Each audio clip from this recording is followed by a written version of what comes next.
So this tire was much easier than last week's tire. As you can see, we got the rim out here. I have used some solder to kind of attach some pretty shitty mechanical bond between the brass and the stainless steel screen that I put on there.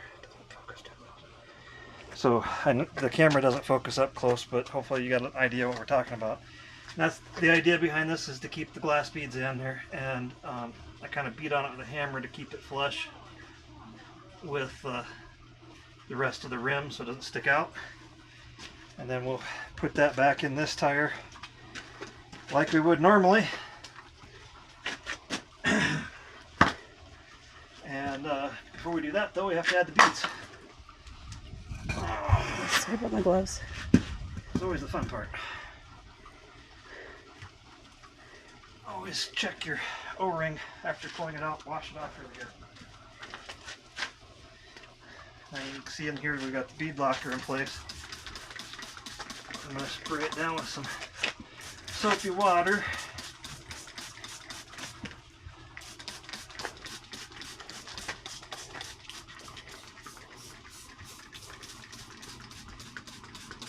Once I got that good looped down, I'll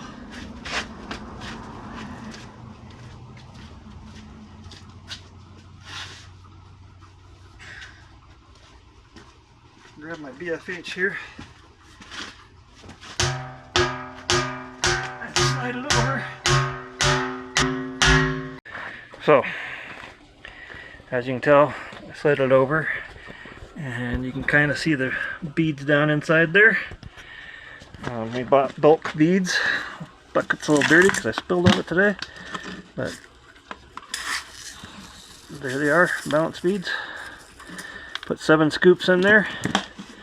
Went by the chart on the back. They don't have our exact tire size, but I kind of have an idea what the tire sizes are for actual size, so 7's probably about right. Well, it's the next day. This is a tire we had out yesterday afternoon. Talk about a difference a day makes. Yesterday it was nearly 100. There was quite a bit of wind. It was just hot, miserable. It was really smoky from Canadian wildfires apparently. Today it's maybe 60, cloudy. Seems like it's clear up the smoke anyway, and downright chilly and windy. So, kind of want to conclude this tire beads situation. This is the tire we put on. We put in 7 scoops of beads. I'm going to put a link in the description of what the beads that we purchased are, in case you're interested in purchasing them. Basically, for tires this big, if you have the deuce and a half or 5 ton, you have the same problem. There's just no real way to balance them externally, like regular passenger car tires. You just can't put weights on the rims. You might need pounds of them. I don't know. Anyway, took this thing for a test drive yesterday afternoon after I got the oil changed. As dirty as you saw I was when I was doing the video yesterday at the tire, I was much dirtier after changing oil and everything else. So with that in mind, wanted to say that the balancing of the tires just made an unbelievable improvement. Usually with these big old tires, about 35-40 miles an hour, you start to get this little loping action that goes along with it, and it kind of works its way out after about 50. This was smooth all the way up till we got to about 63-64 miles an hour, which is damn nearly top speed anyway.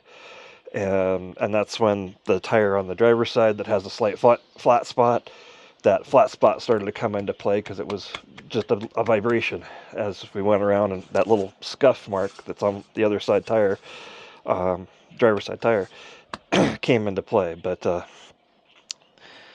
yeah, this is definitely something to do. We're going to do the other 4 tires as we can. I know I've got 2 of them back there I'd like to get replaced because they're getting pretty thin on the treads, so they'll go first. But highly recommend doing the balance beads. Highly recommend doing it.